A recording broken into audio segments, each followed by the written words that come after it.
And okay, so we're gonna start with, how about I'll get you a chapter, one of the chapters that everybody loves from the book, what I actually put out just as an experiment. I put out all the stuff together. I think I had it a couple of minutes ago. I'm checking out the audiobook that I started putting out in a voice of some nice British lady, and it was on resonance, realize, I think, realize, that was it. Ah, realized. Here are some sentences copied from a couple of my earlier transcriptions, where Bob organically uses the word realize. Yeah, sorry. What is that? Yes, I do listen double the speed because I'm just looking for errors and nothing else. So it really goes fast, but I'll do it proper way. Okay, and it is I knew you were fast, Kat, but that was very fast. Yeah, so this is going to be just 3 minutes, or actually 4 minutes, and it will be a beautiful set of, Marianne says too fast, yes, it will be a beautiful set you'll see by yourself when I just transcribed realize, and this is it. Off we go. Ah, realize. Here are some sentences copied from a couple of my earlier transcriptions, where Bob organically uses the word realize. I trust this will be a refreshing reminder. Bob, I came to realize I was being lived. I came to realize that my seeming journey was how it all panned out. The realization was that there is no center, if I am that space like awareness. I realized that there is no me. There is nothing there at all. I realized that everything I had believed in, I was not, and everything just dropped away. Realize there is only now. You can realize just how much takes place without the use of the mind. Realize that the functioning is happening effortlessly, without any me involved. Realize that before anything can be wrong, there has to be thought. There is no relationship between apparent seeking and realization of liberation. In the dawning of that, you realize that any direction you go in will always be in the mind. What way out of the mind is there? Full stop. Realize that all that is happening is conceptualization. Realize that there is no personal doer of it. Realize there is no one to do it, and nothing to do, and it will settle down of its own accord. Realize that which is ceaselessly and spontaneously arising, prior to any thought. You are beyond the mind. Realize that. You must realize that you have been lived. You may not realize that even when the thoughts are going on, the silence is still there. You have realized that you don't have to get to the silence. There is more silence in this room than there is sound. You realize there is not a thing you can say about it. But you can't deny the fact that it still is as it is. Realize you can't negate your being. You can't say, I am not. Realize that prior to the mind, there is always that pure intelligence or knowingness.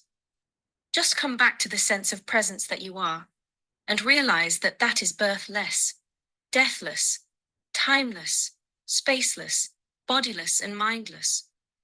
We are not realizing that we were whole from the start, that we never have been separate. When you realize that you never find an answer to it in the mind, what happens? But realize that thought has come up spontaneously, effortlessly, and intuitively on that what you are. You realize also that you can't cut space, you can't grasp space, you can't stir it up, you can't do anything with it. The same applies to this awareness. See that and realize that you are the emptiness itself, the no-thingness. But realize that you were seeing before the thought, I see, came up. Look again without labeling and realize that you are seeing as well as hearing at the same time. Realize that before words and images came up, there was a registering of things. They are only being translated into words and images. Don't you realize that there is never a time when it is not there? Realize that there is not a past unless you think about it. And what future is there unless you think about it? From that, you see that mind itself is time. When the mind realizes that it has no power of itself, just like the piece of iron in the fire, then it aligns itself with that intelligence. Realizing that that intelligence is functioning, that's the razor's edge. All you need is to recognize that it is already so. That's it. Another chapter is on recognition, so we'll stop here. It was Wow. What book is that? it's my book, the bags of pointers. Is it from the back? I have the book, but yes, it was just I have the bags of pointers. Yeah, so it is, Of you know, course. the chapter on R, and there is tons of chapters on R, but I'm just reviewing the audiobook, and I think I'm gonna put some pauses between every sentence, Yes, maybe please. a couple of seconds Yeah. pause. Yes. Yeah. That was the feedback I was gonna give, was that I think it would be a lovely rhythm if there was realize that da da da da da, pause, Yeah, let it sing. yeah, Realize the da di da di da di da di da, yes. pause, let it sink, Mm. like almost like you throw pebbles into the pond and Yeah. That's why I'm listening to the whole thing, and I'm picking out where it needs a little bit of a touch. And I've already introduced quite a few pauses in different chapters. Some things were not read properly. So this one, I have screenshots where the action is required. And May I ask why British accent and not an Aussie accent? it was Dean's preference, really. Dean, wow. Or a Polish accent. No, they didn't have Polish accent. There was option only for American accent or South African accent or Aussie accent. But yeah, he preferred the British accent. So yeah, Okay. let him Okay, have yeah, it. yeah. Absolutely. I was just curious because I really love the Polish accent. Yeah. Especially when delivered by this vehicle. Well, Exactly. Yeah. maybe one day, With because I have Bob's parts pre-recorded, so maybe one day I will record it, because that audiobook is only available really.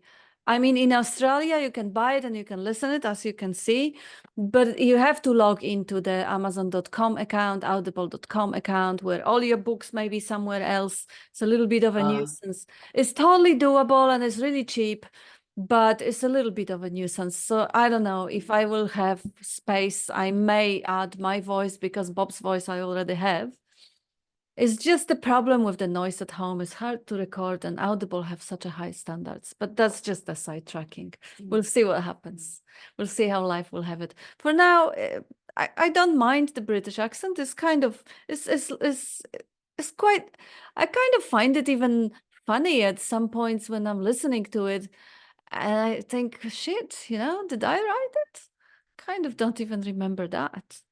Uh, yes, so, and it's clear, it's understandable. It's really you won't mix the words. And Isabel, would you like to unmute? Yeah, you say, you think by yourself, wow, do I really say that? And for a longer time came always up for, I think, when you hear that voice from you, that you also a little bit surprised from, wow, from that side it's coming and that side is coming, and it's flowed and flowed and flowed out. Dus I was a little bit thinking it's also surprising for you to hear the knowledge. But what just I was a little bit because I was hiking and I was hurry to come back home, and I was a little bit standing. Yes, it's a beautiful thing what I recognized couple of time, when we speak of time, back in time, you mentioned realize the intelligence, the mind need is here. Nisargadatta mentioned it once time, and I recognize it. They go green. They go help you. They are so influenced with the truth, because when then it's something happen or something coming up, and then it's so easy, not easy. It's such a beauty that the mind's filling up with truth, and it helps, and it gives you the information that needs on that moment. You cannot do it. I'm sure there is no doer, and what's coming up. But what I recognize is very, very special. That's really helpful. Pew, pew, pew, pew. It's coming up, and the rest of the nonsense is really very quiet and easy, and that's such beautiful what I recognize now. And when I was hiking this morning, then you see it is stable.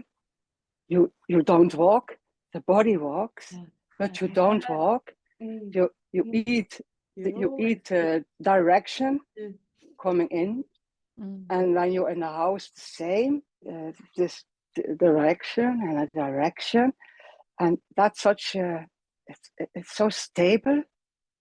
And then the body is walking.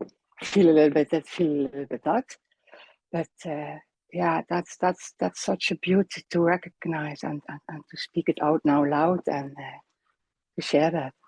Yeah, you look beautiful this morning, like a princess with this beautiful. I love it.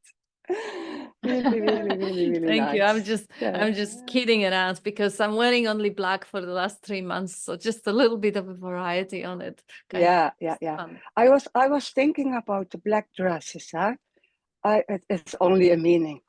I think in the past, when a woman got a widow, I was always thinking, why black? Why black? But I think also that the around you can see, hey, in that time, that woman is a widow. We can give her a little bit help, and maybe a nice smile. Romantic maybe, yes, but that was I thinking, because in the past, in the village, that they recognize you. Something like that. It's beautiful, but I think for me it's just really simplicity right now.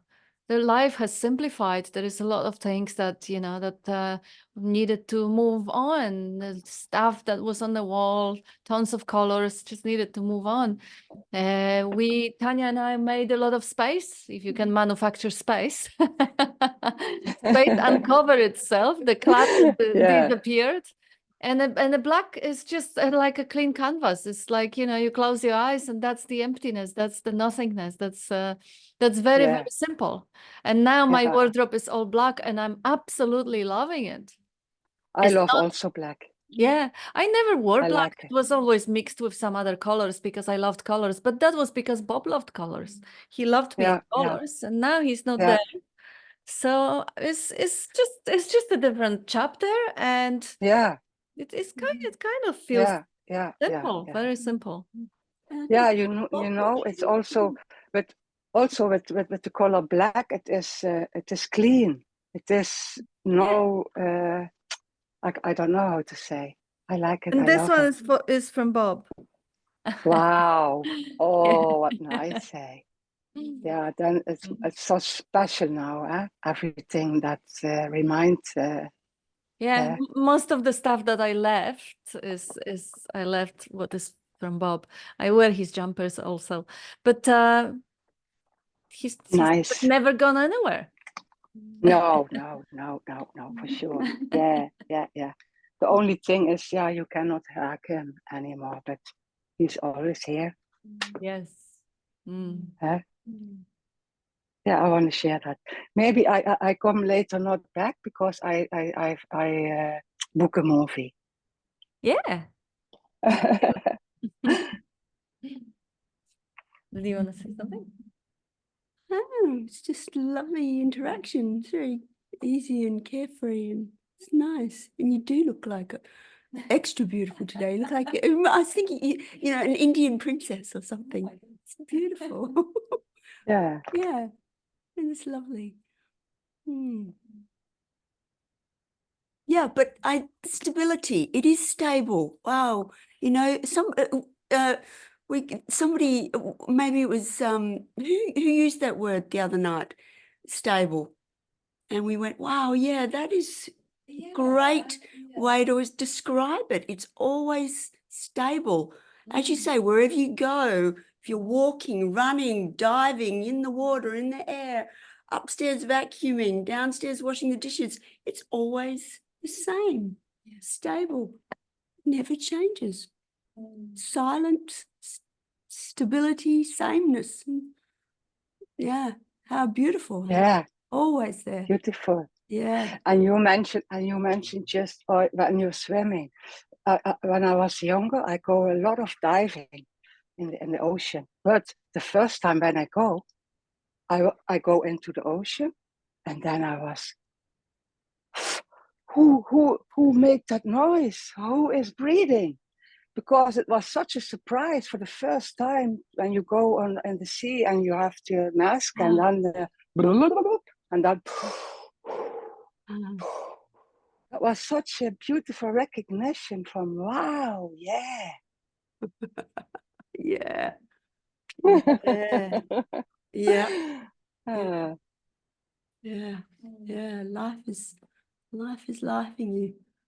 Living you, Mm. yes. And Yvonne says, Nisargadatta says, no university can teach you how to be yourself. And Jenny, would you like to jump in? Yes, yes, there we go. I found it so lovely, Isabel, now when you brought up, the color, the color black. And again, to me, it's so lovely to see how everything in life is really run by our concepts. And, in a sense, how we see things and what we bring with us. Course, now I was smiling when you shared, Kat, that you were wearing the colors for Bob, because that is the feeling I had all the time. And maybe that's due to I love wearing black myself. I wear a lot of black, and then sometimes I wear a color to it, but also a lot of black in my wardrobe. So for me, it was not that I was thinking, now, Kat, you're wearing black, now you're a widow. It was more, and then I just became aware of again, look, it's all just concepts. It's all just how we interpret everything, Otherwise, it just is. It just is, and then we put the la on it, It's like with the naked body, it just is. And then we dress it up, we play dress up. We are our own Barbie or Ken doll, and we play dress up, It's actually quite funny looking at our bodies that way. I don't know where that flew in from. So my Barbie likes black too. And I might also be a little bit in and out because my daughter will come by and bring a quick lunch snack while she's passing through. So if I go off camera, then that's why. I'll be back. Always happy to be here with you. Makes me very joyous. Yeah.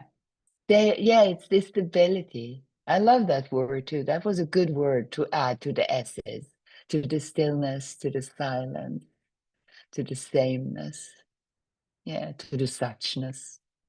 Thank you. Yeah, thank you.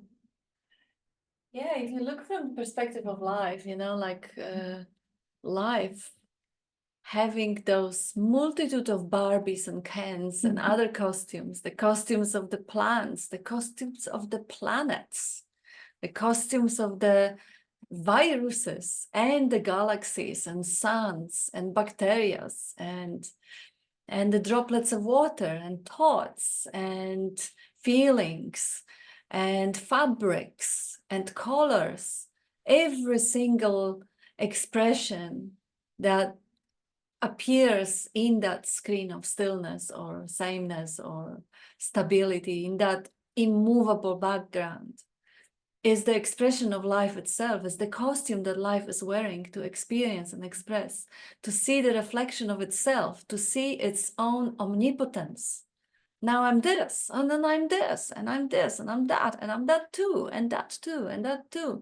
And life looks through the human eyes at the sky above them and the stars, and oh, this is my reflection as well. Everything is that reflection of that one essence, of that one life.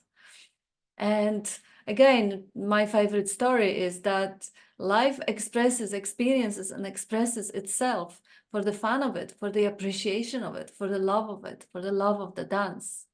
So there is no other meaning or purpose for all that dream to go on, rather than the dream itself, rather than this moment itself. And if the moment is unpleasant, or there is a pain or ache in the body, or there is a sense of deficiency or lack in life, or in self-image, or in anything, well, that is too life expressing, because without the sense of lack, there is no sense of fullness. The duality is the only mode in which the reflection is possible. If everything was gold, there would be no gold. If the space was gold and the ornament was gold, there would be no gold. Now, when we have this metaphor of the every wave being the ocean, wave can only be the wave because of the air, the atmosphere above the ocean. Imagine if there was just ocean and no air, there would be no waves and there would be no ocean. So duality is necessary for the experience and expression. For anything to exist, it has to appear on the background of its opposite. There is space and there is content. There is seeing and there is content. There is experiencing and there is a content. And now, viewed from that perspective, there is no problem with the fact that there is a day and there is a night, that there is a pain and there is a pleasure. There is understandable necessity for both the polarities to exist. And now, if the so-called unpleasant, uncomfortable, or negative polarity plays its part, there is a patience. There is a patience, because we know this is not gonna last, it's gonna move on. And I see there's a comment, the costume life is wearing, beautiful expression of life expressing in the 10,000 ways, says Jenny. And Shane says, hi all, sorry I can't chat as my kids are asleep and we are in a small home. Just a question. It is just about sitting in beingness, enjoying being, aware of existence. Yes, that's a question. That's a beautiful question and a reminder, because that's really what all the non-duality is about. Every single pointer and all that line of pointers that we had initially on the beginning, I don't know how many of them was there, probably about 30 or 40 of different ways. Realize that, are all pointers to the fact of our own existence. Realize that time is only in the mind, so there is only beingness in the direct experience. Realize that there never was a self, so there is only beingness in the direct experience. Realize that you are not the body, not the mind. They are just appearances on the screen, which is a being of itself. So bringing the attention back to the realization of the being is really the only reminder, said in 100 ways or in 1,000 ways, but that's the only topic really we are focusing on. And then enjoying being aware of existence. Yes, so about sitting in beingness, we don't necessarily have to sit in it, because we can't really not sit in it. The beingness is the basic screen, is the pure open space of field of consciousness that everything happens because of that beingness. So the beingness is always there. is prior to everything else. Beingness is never not here. When the body is dead, yes, one could say that that conscious essence or that animated essence is gone, but the dead body is still in the beingness. So even then, the beingness is there. But being aware of existence, this is where sometimes it comes handy to differentiate between the beingness or pure awareness or pure potentiality and the awareness of existence, which we call consciousness. Consciousness is the existence utterly aware that it exists, or being aware of its own existence. So that one is the sentience. Being aware of existence is the sentience, and it is our direct experience. No one here is unaware that they exist. We exist, and we know that we exist. And it is enjoyable unless, of course, there is a distraction. So it is enjoyable by default. You know, when you look newborn baby and the newborn baby is not hungry and it's not wet and it's not uncomfortable, it will just look with that radiant curiosity about the environment and learn and experiment and throw the hands and legs in the air and just enjoy the pure beingness. But when it gets wet or when it gets cold or when it gets hungry, the joy of being is obscured by the distractions. And as the mind develops, the mind is designed to scan the environment all the time for danger and distractions, and provide safety and provide pleasure, which is one and the same in a basic scheme of things. You know, when the fruit is bitter, it's probably poisonous. When the fruit is sweet, it's probably edible. So following what is sweet rather than what is bitter is following pleasure rather than pain. And that ensures survival and continuation of the existence.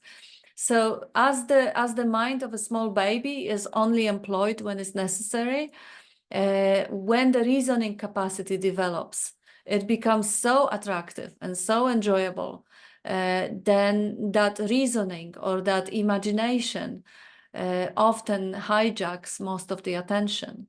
And as the reasoning, the labeling starts, we name things, we also start naming ourselves and we start relating to ourselves. And this is handy in communication. This is not a bad mode of operating, but it follows that a lot of attention gets into it and forms the belief, the presumption that there is someone inside, that there is a self, that there is a me, and that me has power. The me has power to see, for example, to hear, to taste, to touch, to smell, to think. Now I have the power to think. Now I have the power to see. It's not the capacity that the human pattern has, it's mine, it's me. So therefore, when there is a negative thought, oh shit, I'm thinking negative. Oh, what's wrong with me? There's something wrong with me. I have to fix myself. Oh, the judgment arises. Oh, I'm thinking judgmental thoughts. What's wrong with me? I'm evil.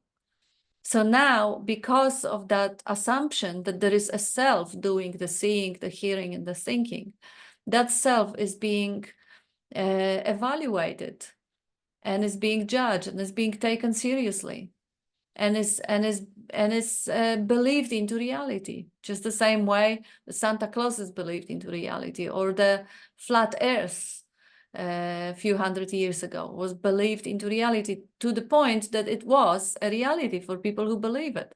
People who believe in UFO, that's the reality for them, or who believe that there is a conspiracy, one or the other. That's the reality for them. The belief is the condensed, it's just a movement, it's just a different frequency of flow of the same energy, the same life essence, which constitutes everything, including the being, the experience of being, the curiosity, the capacity for seeing, because it's only one, that one field of energy. Bob calls it intelligence energy. When it flows to that and supports that conceptualization, that reasoning capacity, and it constructs the conspiracy, or it constructs the illusory doer inside my body. And enough of that energy of attention flows into it, the conspiracy become real and the doer become real. And now everything is very serious and is very important and is very rigid and is very painful. And imagine if I'm the doer, shit, I can get my life wrong. I can choose the wrong school. I can choose the wrong partner. I can choose the wrong profession and be unfulfilled forever. If I only did something else, my life would be fantastic. And those thoughts, if the belief in a self is real, those thoughts appear real. And now we're living the nightmare. But if we question and we look and we see if there is any self, if there is that little driver inside the body who does the seeing and who does the thinking, and we can't find any, well, then perhaps there is no one doing it. Perhaps no one has chosen the wrong school or the wrong partner and screwed their lives. Perhaps life unfolds as it should in the way that is most optimal for the survival of the body with the resources that the body is given. You know, if the body is conditioned to constantly sabotage, well, like it or not, it will constantly sabotage unless new sets of skills is developed. And the new sets of skills will only develop if there is a thought. And if there is no self-thinking the thought may never occur. And from life's perspective, to have one of the lives with all the seemingly wrong choices, because if there's no one to judge, there's no choice that is wrong. There's nothing wrong with being degenerate or drug addict or alcoholic or abandon your children and go astray. It's nothing wrong. Experience is as beautiful, as rich, and as juicy as the experience of being a millionaire on the bed of feathers with a harem of beautiful young ladies. It is the same intensity of aliveness that life is constructing, is dreaming for itself, to see its own omnipotence, to see how it can be everything. And then having the body which runs away, or which misspell things, or which steals or rapes. Is life having this body? If I believe this is me, I'm evil, there is something wrong with me. Yes, there is a hell experience. Life is experiencing hell. But it could be questioned. If life is moved, if life situation developed to the point in which this message is being heard, it might inspire questioning. And now, if there is no self, if I look, who does the seeing? Am I really doing the seeing? How am I doing it? How to actually do the seeing? Well, I have no idea. I have no idea how to do digesting. I have no idea how to grow hair. No idea. Those things are happening without any doing. How about thinking thoughts? How to think thought? How to actually dream a dream? You realize that there is no way of knowing. There is no way of doing it. So perhaps this is just what's happening. Perhaps, you know, if the radio is transmitting a radio station or program, and if it had the capacity of reasoning, it would say, oh, I'm making that program, or I'm playing that song. But how do you do that? Shit. Where are your musical instruments that allow you to play it? Shit, you know? It's just a program of taking credit for what is happening. This is like a radio station is transmitting live. It's not doing it. It's not manufacturing it. It's just allowing it to appear. It's not even allowing it. It's just an instrument for it to appear. And Shane says, thank you, Kat. That really makes sense. Very much appreciated.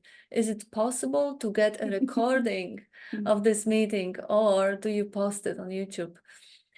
I sometimes post them when I have more than a couple of people asking to post them, then I post them. If not, I encourage people to press their own recording button. You know, you can ask for the recording, and I will always allow it. So we'll see what happens.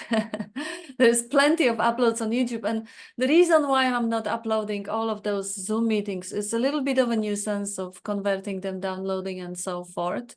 But also, people don't really watch them that much. They like the home gatherings. They watch them, and Zoom meetings. No, I was gonna post Bob's spiel once a week. One of the old meetings, I have a few hundred of those. But when I post them and I see 50 or 60 people bothers to even switch it on, and the average time of watching is 5 minutes, then I can invest my time in something better than that. I don't know how many people have seen the Barbie movie. What a movie. But all the talk about Ken and Barbie before. And there's a point in that movie where Barbie realizes that she's not Barbie and that Barbie's being lived. And she says, I am. Yes. Do you remember? I do. You know, ever seen that? I've seen it. Yeah. Barbie got it. She's got it. She got Even though she's gone. yeah. In plastic. Yep. Yeah. I remember when I saw that. I actually went and saw that movie with my son, who insisted we see it together. He didn't want anybody else to know that he was interested in seeing the Barbie movie. I want to keep up. Did you?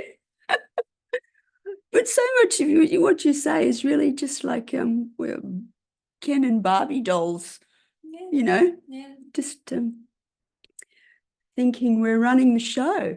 Yeah. Until, you know, Barbie looks inside and says, oh, maybe I'm not running the show. Maybe I'm not that. I'm not what I think I am. And that actually, you know, I'm just an action figure. Being lived. What I think I am is just an action figure. What I actually am is the life. Yeah. It's moving Barbie. That's it. Yeah. That's it. Barbie. Go Barbie. And the clarity coming through is beautiful. And it is only beautiful because it resonates. So it is yours. And in essence, that one life is experiencing and expressing itself through every vehicle, through every form, to every pair of eyes, through every heart, to every object, to every pattern, every wave, every particle. It's the same one life. So resonating is again, resonating with that which is familiar, which is known, which is like a long forgotten tune, which we were born into, we were born as. And then it rings the bell. Oh, yes, of course. That makes total sense. Of course, it makes sense because when I look within, as Barbie said, I just know I am. Nothing else I know for certain. Nothing else. Everything else is a belief. I am a person. Who told me that? When I was born as a newborn baby, did I think that? No. I'm a female. Really? This is the concept. When I pause the thought for a minute, ask what's wrong with right now, or even don't ask what is wrong with right now. Just pause the thought and push them aside. Just park them for a moment, ignore them for a moment, and see what I really know about my own self. And you will see that you only know that you exist, the pure existence, the awareness of existence, that even without the thought, even without the word, is all there is. Hey, Ivan, would you like to unmute? Yes. Hi, everyone. Someone asked me from when do I know when the me is gone? But the me was not there all the time. There is no me at all. So there's no me anyway. So you cannot know that it is gone. And who will know that? And I cannot know that there is no me either, because there's only what is. I cannot know that I'm angry or sad or happy. There's only what is. And yeah, that is what is appearing.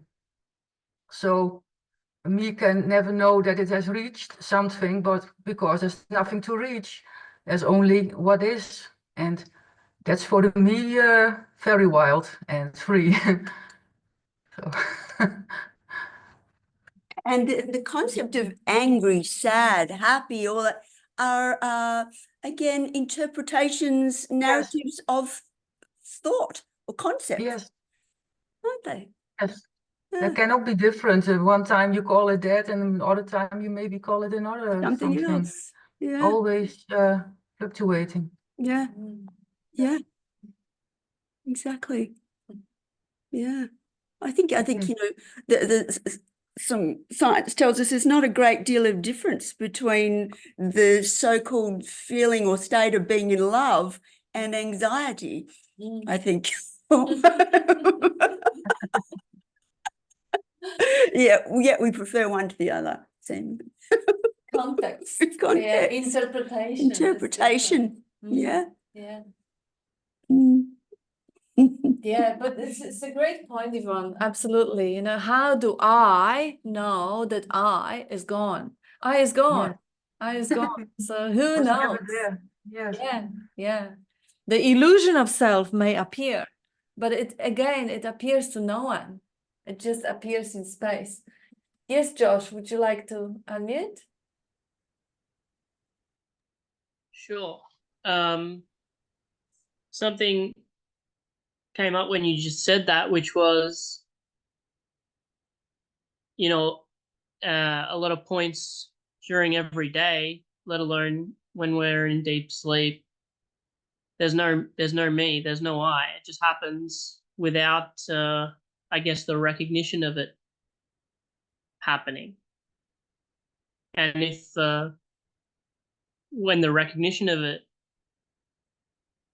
happens, of there being no me and never having been any me, then yeah, it's good, joyous.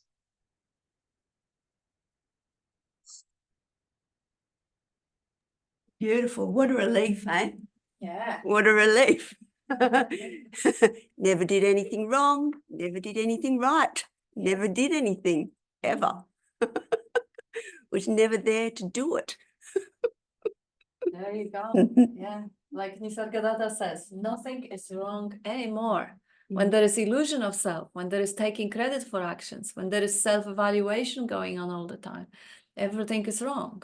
When the mind is in charge, when the mind is master, that function of the mind to look out for dangers, to look what is wrong and make it right so that the body survives, that appears as this is the reality. Mind says, oh, everything is wrong. And it feels like, yeah, of course, that's true.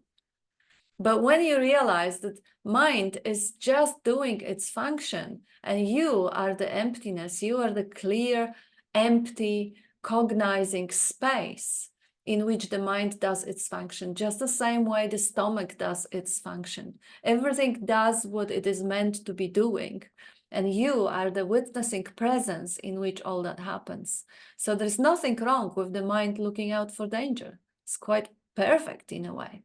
There's nothing wrong with the mind narrating or complaining that there is something that needs improvement in that algorithm's evaluation.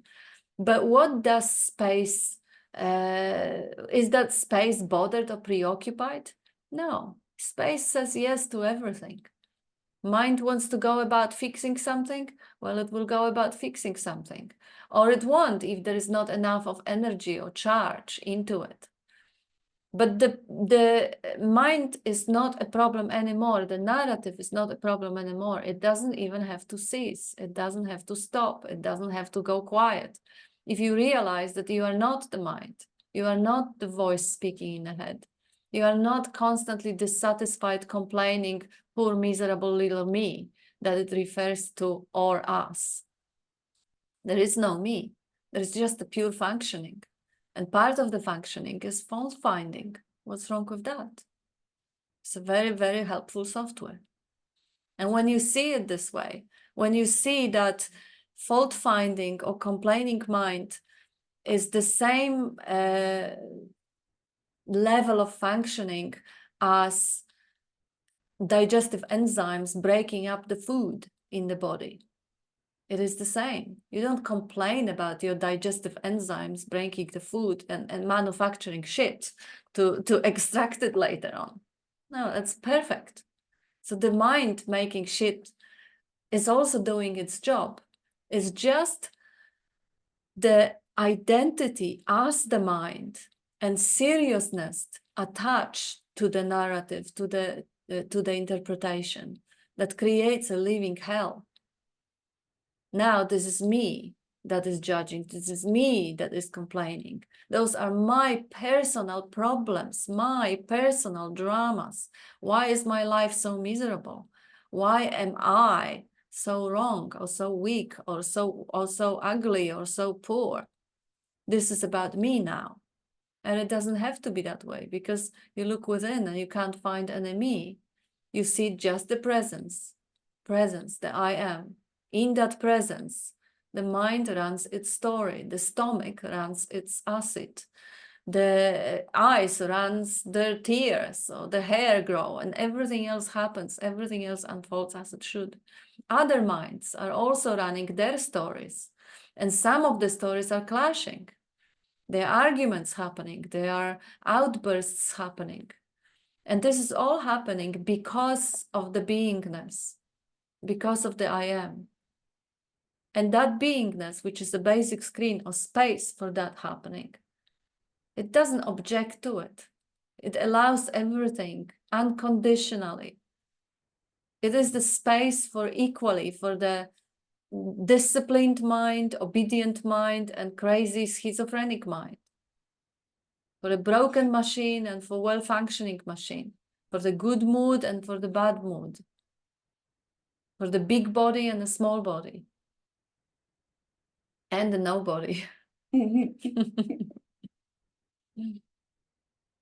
And recognizing that you are the presence. When the mind is there, presence is also there.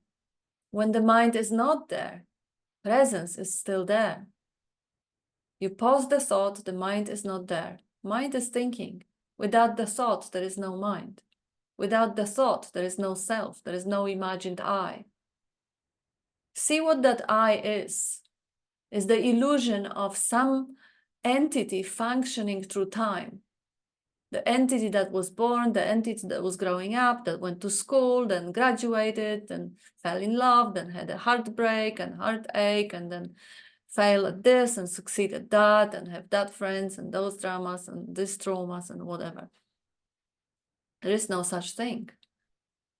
The one thing that binds together all those seemingly isolated dreams or events in time is the fact of your own being, is the existence itself, is the pure presence. And in that pure presence, all of those things, all of those sensations, expressions, thoughts, feelings, all of those bodies, because it wasn't one body, it was a young body, a small body as a baby, and then this body was changing and developing, and all this is happening in that one presence. But there is, for the sake of communication and navigation and integrity of that organism, there is an illusion of entity being inside, being in charge of the body. There is a hallucinated sense of separate self. There is a me. But the only thing that was there, present throughout, is the presence, is the pure sense of presence. The self hijacks that concept of self, hijacks that sense of presence, or grows on that sense of presence and says, this is I am present. While the presence is first, and the self, the illusion of self, the image of self arises in that presence. When the illusion of self or the image of self for a moment stops, with the mind stopping, the presence is still there. The presence is never not here. But that presence, without the illusion of self, doesn't have any boundaries, doesn't have any shape, any form, any taste. It doesn't look like anything. It doesn't feel like anything. It is pre-sensory. While the imagined self, well, it feels miserable, or it feels confident, or it feels good enough, or it feels not good enough. Those feelings constantly change. Or it remembers its past. But it only remembers its past when it is sober and not drunk, when it is awake and not asleep. There's a lot of conditions for even holding on to that seeming memory. But when it remembers its past, it also happens in the presence. When it doesn't remember the past, it also happens in the presence. So remembering and forgetting happens in the presence. The entity, the idea of self, running the presence or being in presence is just an algorithm for the sake of communication and integrity of the whole organism. Seeing it for what it is doesn't mean that illusion or that helpful algorithm will stop running. You will still go to the hairdresser and tell, I want this, I want a haircut, or I want whatever. It's still convenient to relate to this body-mind as to the I or me. There's nothing wrong with that. If you realize that you are relating to that vehicle and not to some imagined soul or ego or whatever you imagine it to be. Relating happens. It's not even you doing it. It is a convenience. It is a fantastic, convenient way of functioning. It's nothing wrong. It's just when it is believed to have real existence that there is something little there who is doing something wrong, or who is getting something wrong, or who is not getting something and trying to get it. Now there is an I, and I'm trying to understand it. There's no one there to understand anything. There's nothing to be understood. You just see life for what it is. It is the open field of witnessing presence in which everything, thoughts, feelings, emotions, sensations, perceptions, appear and disappear. What is there to understand? Every moment has its content of seeing, hearing, tasting, touching, smelling, and thinking. What's there to understand? You are the presence, the space, limitless. And there are thoughts coming and saying, no, you are just inside your brain. Well, let them say whatever they do. In the direct experience, there is no brain. Brain is a thought, is an image. In the direct experience, there is just being, just presence. In that presence, mental image comes that I'm this body. Just like when you sleep at night and your body is lying flat on bed and the eyes of the body are closed and the lips of the body are sealed and the ears of the body are deaf. You are dreaming of walking or running or climbing or flying and having fights or conversations or running and seeing the mountains or the hills or the buildings or the room and other people. That in that dream, the body which you are using to experience the dream doesn't exist. It exists for the purpose of dreaming, but it doesn't have existence in this dream, in this waking dream. The waking dream body is lying flat, motionless, while the dreaming body is running and jumping and doing whatever. And it is the same with this dream. Now you are the presence. In the direct experience, you are the presence. And the body that you are using for seeing, hearing, tasting, touching, smelling is only valid in this dream. The same way as the body that you are dreaming in your night dream is only valid in your night dream. You wake up and the body disappears. The body in which you were running and flying disappears. If you break your leg in the night dream, you're likely to find your leg perfectly intact when you wake up. And when you die, I had a couple of dreams in which I was killed. Lovely, lovely experience. And I woke up and the body was untouched. I was stabbed and there was no wounds, nothing. So in the direct experience, the body that you are dreaming for the purpose of this particular dream, in the direct experience, when the dreaming is paused for a moment, it is not there. There is no body. See if without the mental image and mental projection, without looking down or imagining or traveling with your attention to your foot or bum, if there is any experience of it. Direct experience is just of perceptions, sensations, vibration. Label, this is the body, this is my foot, this is my face, only comes with the dreaming, with the projector, with the mind imagining it. Direct experience, without projecting, imagining, relating to yourself as an entity in the body, is very simple. You are the point in consciousness, experiencing and expressing, using the dream body, but not being the dream body. Just like at night, just like when you sleep. So what is there to understand? Instead of trying to grasp it and trying to understand it, you just lay back, relax, enjoy the ride. Every moment fresh and new. Every moment there is a presence that is unchanging, stable, same, still, silent, motionless presence. And in that presence, there is a content of seeing, content of hearing, content of thinking, content of speculating, doubting. All of it is just a momentary phenomena appearing. There's no need to understand any of it. Just notice it, register it. And that's that. The next moment is fresh and new, same applies. Presence, never changing, always here, like an empty screen or a basic space. And the content may be coming with the value judgment. Oh, but it's cold, I don't like it. Oh, but I'm poor, I don't like it. Or it can come without the value judgment, just in that open field of curiosity, everything as it is. That moment is as it is. It's not good, it's not bad. It doesn't cause resistance. It doesn't cause desires. Or if it does, that's the content of the moment, which is also as it is.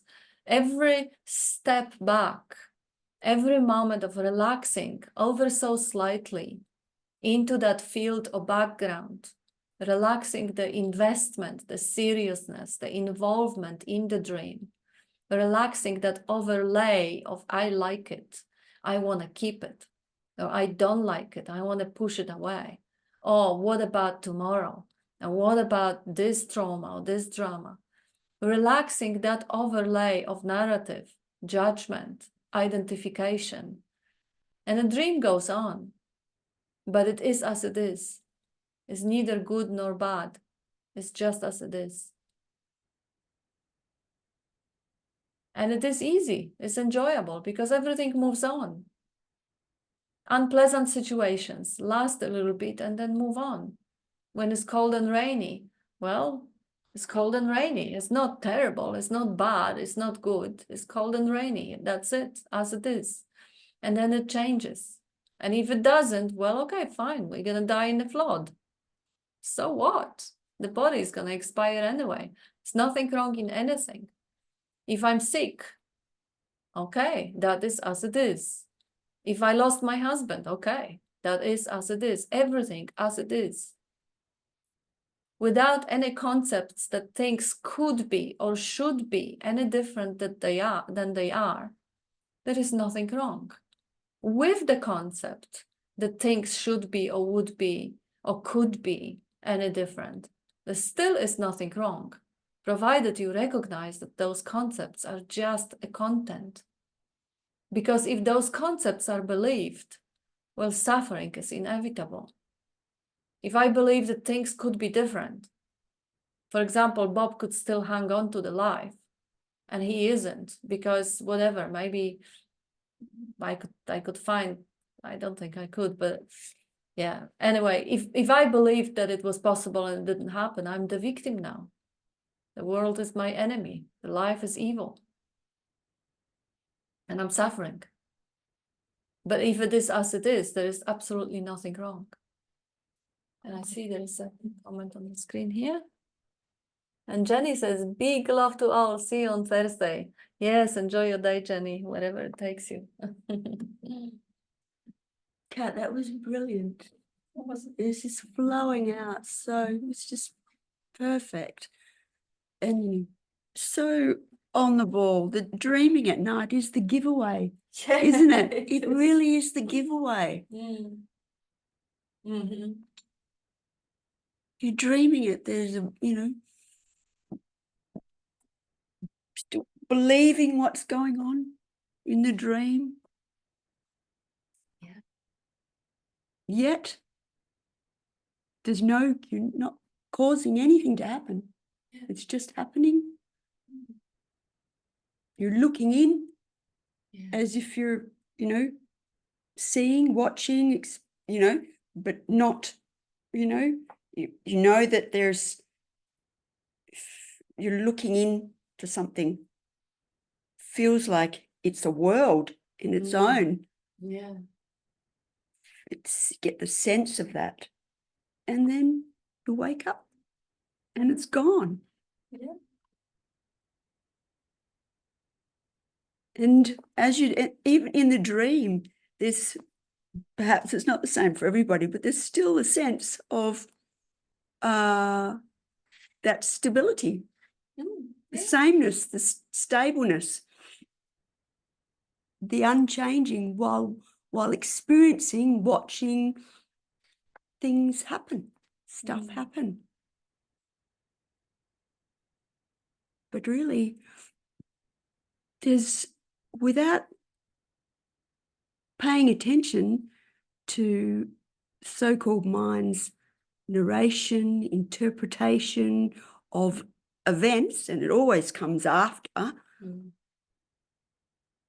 it's just what's happening. There's really, it is only that, the vibration in space, which are thoughts, which we call mind, that seemingly gives anything any meaning.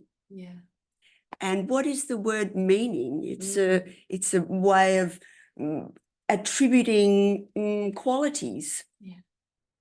And it's all arbitrary, totally arbitrary, change from one moment to the next and from one vehicle to the next. Why should it, what? Not ask, it's a rhetorical question, but where's the bother? Where's the bother? What's the problem? Yeah, yeah. Only really if you believe that you're the doer, you're responsible, Yes. that you're making things happen, good, bad, then comes with all of that, all the other, then you're prone to believe all the other vibrations in space that occur about judgment of your behavior or others' behavior. But if really take a look and see, really look, don't just let that conditioning, brainwashing sit with you. Really look. See if you can find a center, a point, a reference point for Barbie or Ken, a boundary, a limit even. Yeah. There's none of that to be found. There is no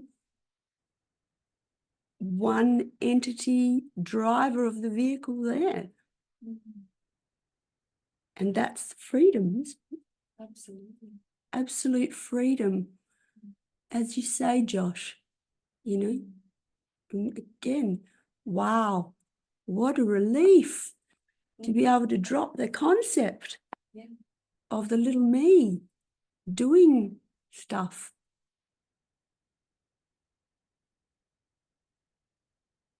It's the same thing being said over and over and over again, just in different ways, you know.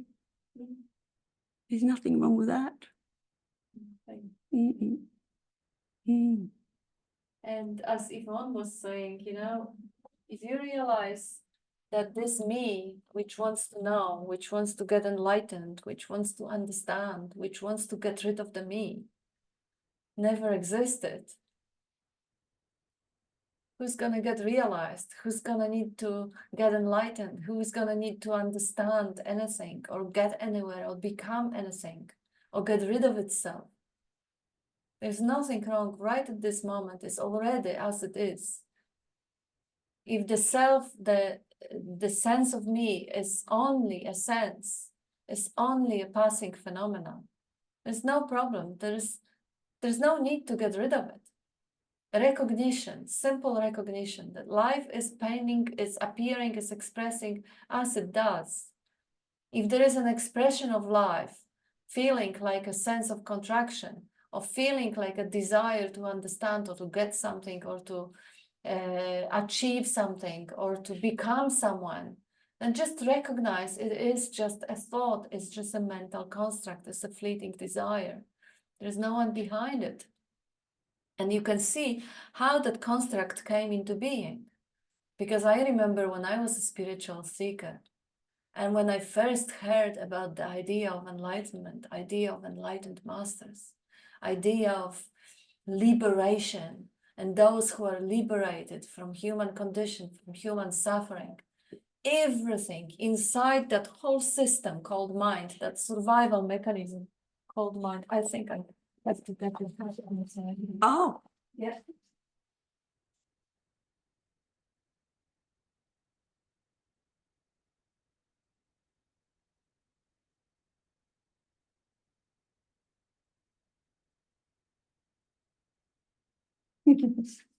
The neighbor scratching. I thought it was a cat outside. it's a neighbor. Michael, the one next to me. Yeah, sorry for that, guys.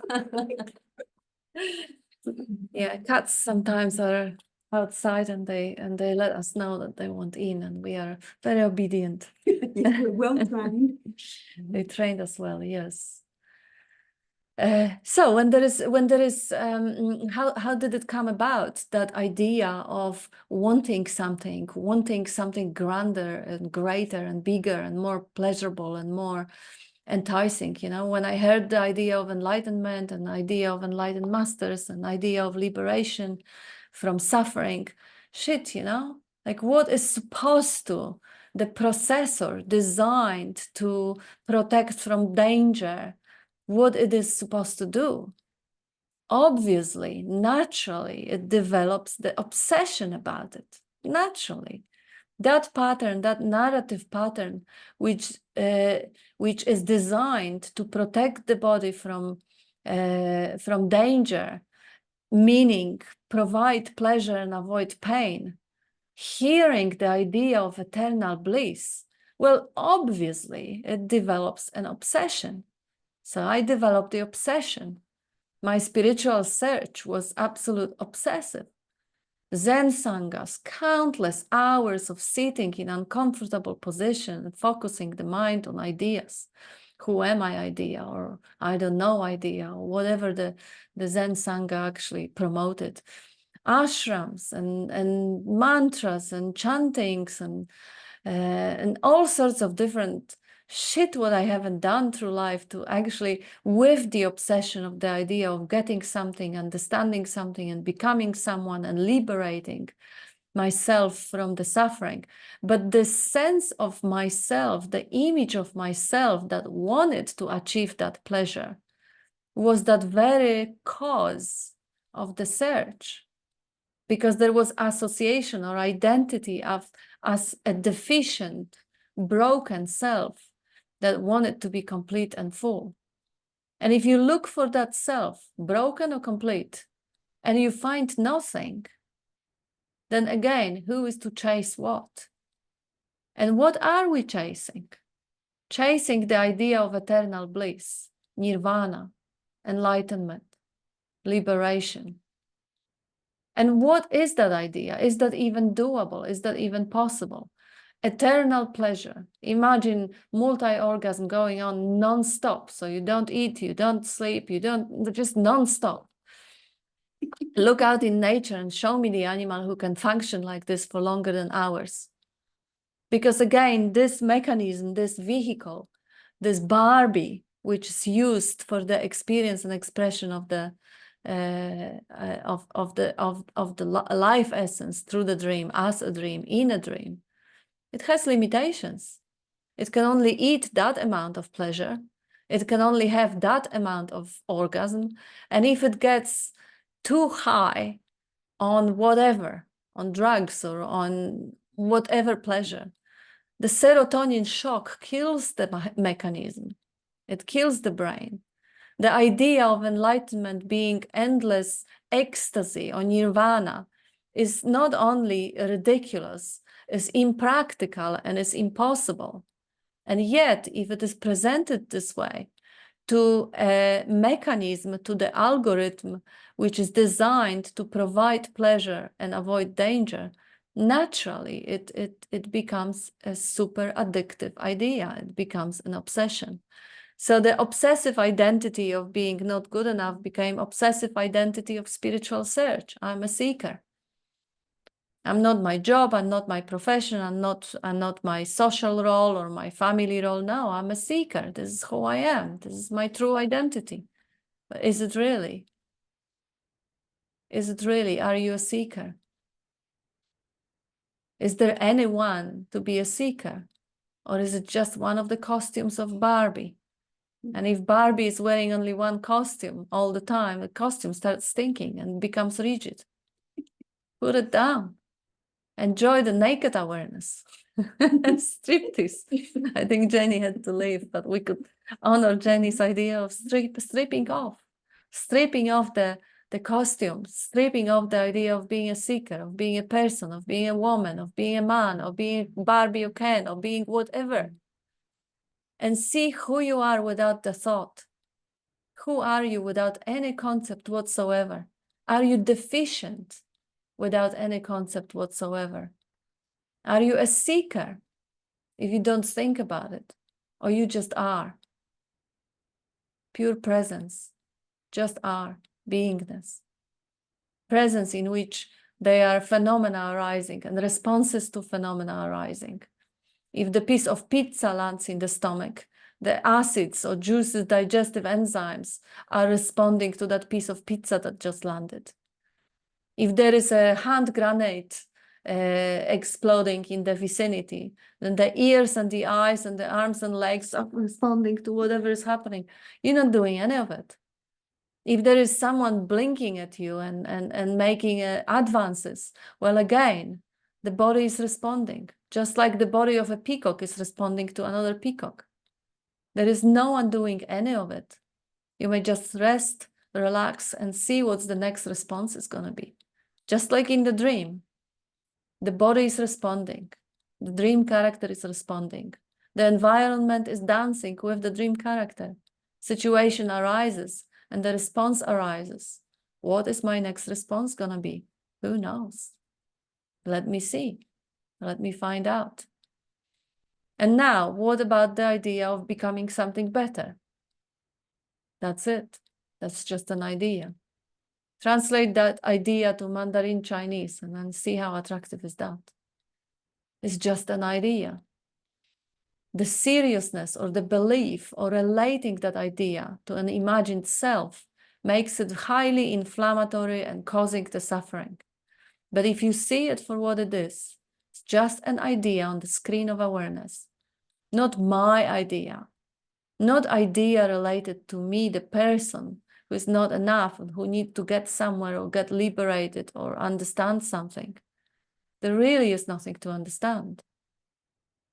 And the one who wants to understand it, again, is the dead insentient algorithm. that even if there was an understanding, there was a formula. And you would have that formula written down and given, handed over on a silver platter. The algorithm would swallow the formula, and so what?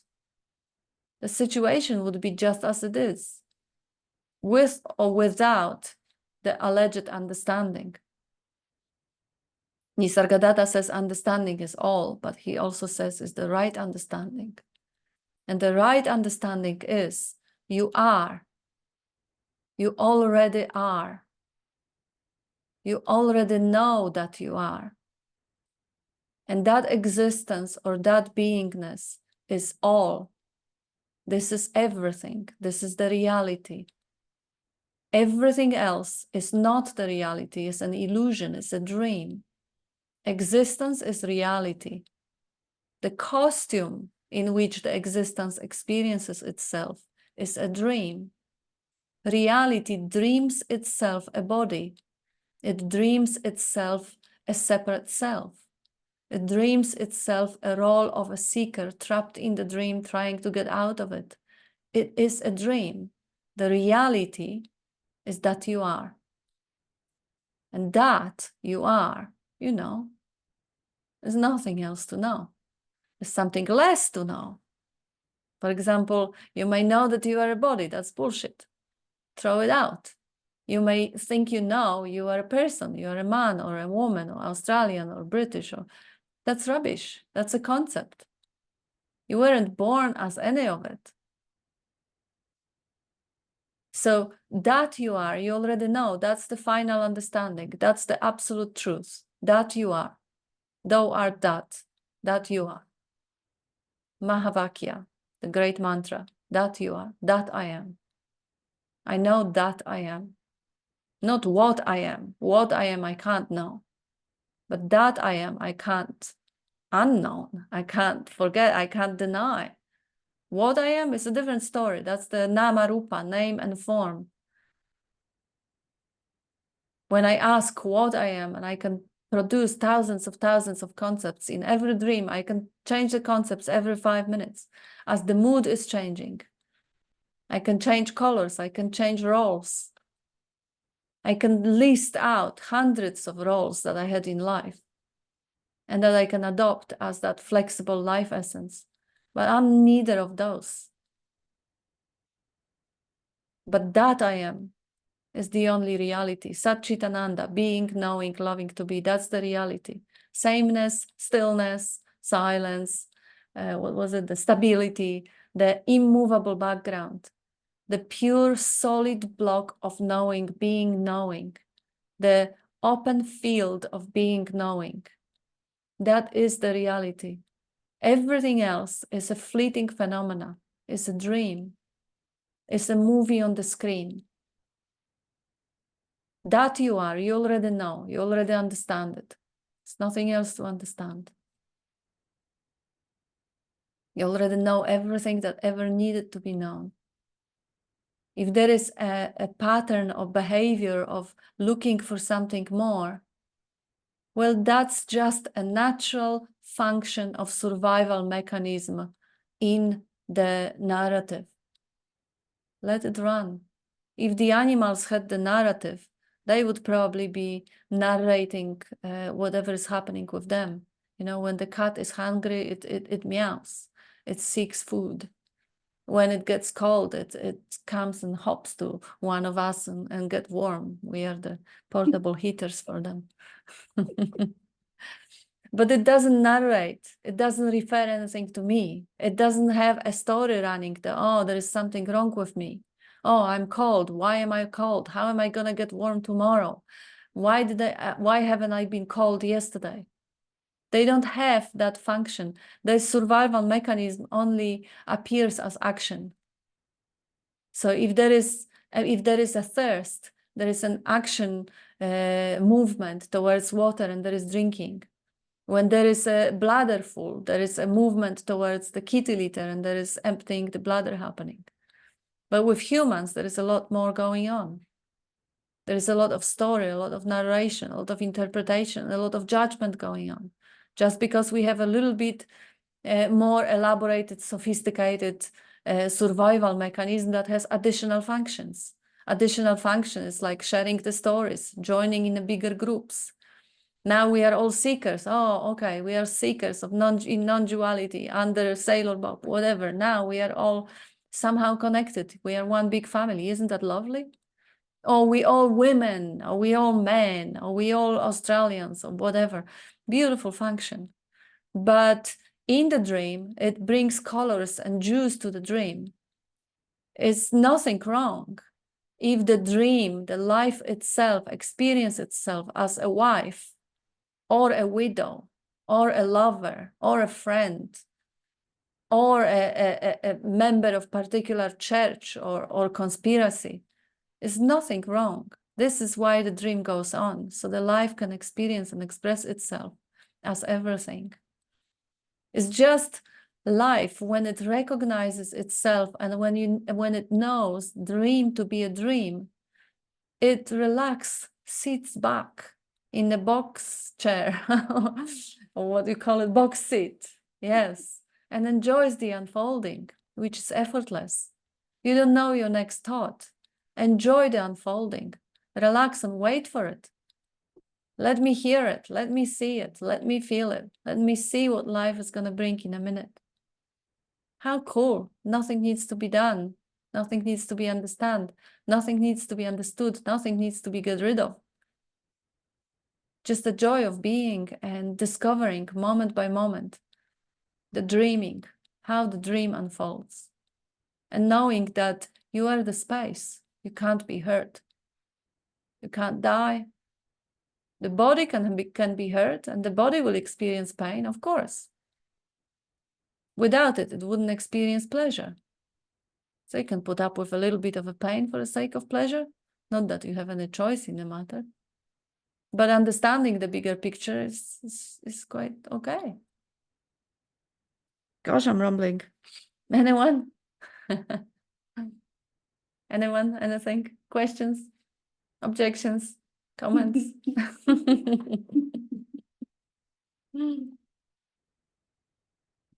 We have 3 more minutes. Josh, come in. Yeah, it's good. I kind of wanted to ask about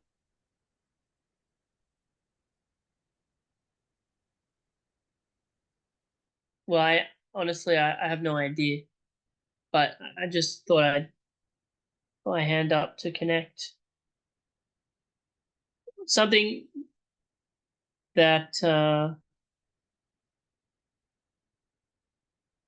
resonated with me a lot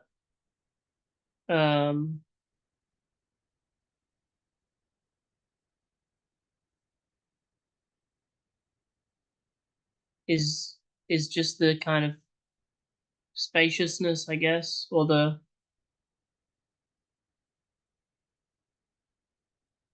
everything is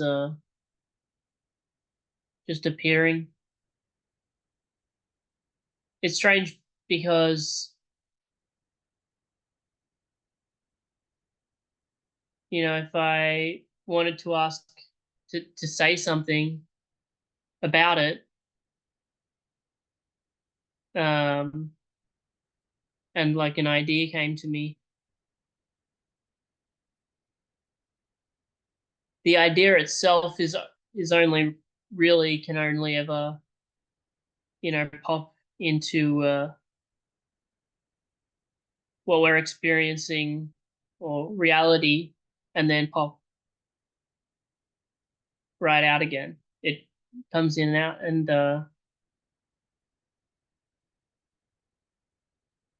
yeah.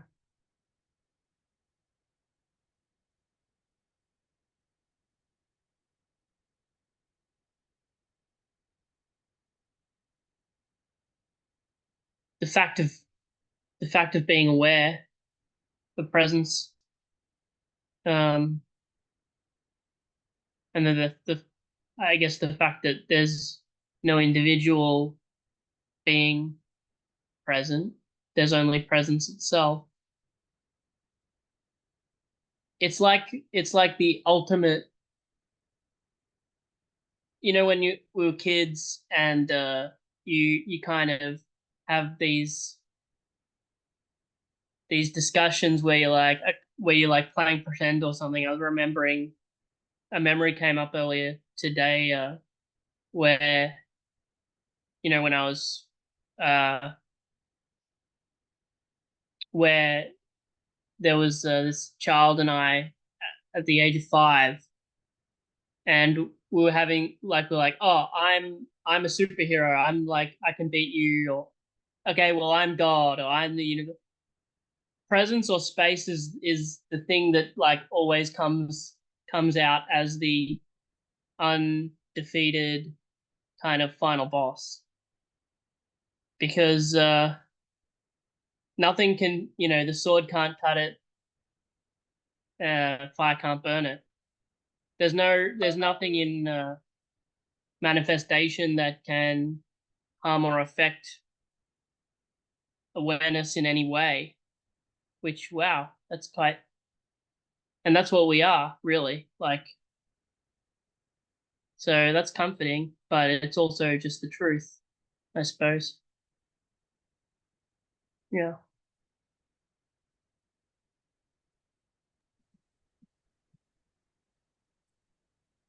Yeah, that's right. Marianne just says here, must go. Thanks and love to all.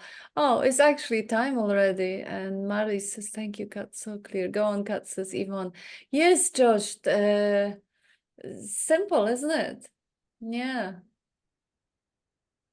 Yeah, I didn't actually hear a question in your saying, but it probably wasn't a question, was it? No, okay. Just ended up a bit of rambling with my own. Mm. But that's fine. You're just, you know, articulating it in, you know, the way it's seen. Then that's fine. There's nothing wrong with that. Yeah. Okay, and Sally says thank you, and Shane says thank you, and I guess that will be a time to wrap it up. So thank you, everyone. Thank you for contributing, and see you on Thursday. Thank you. Bye-bye. Bye. Thank you, everyone. Thank you. Bye-bye. Bye.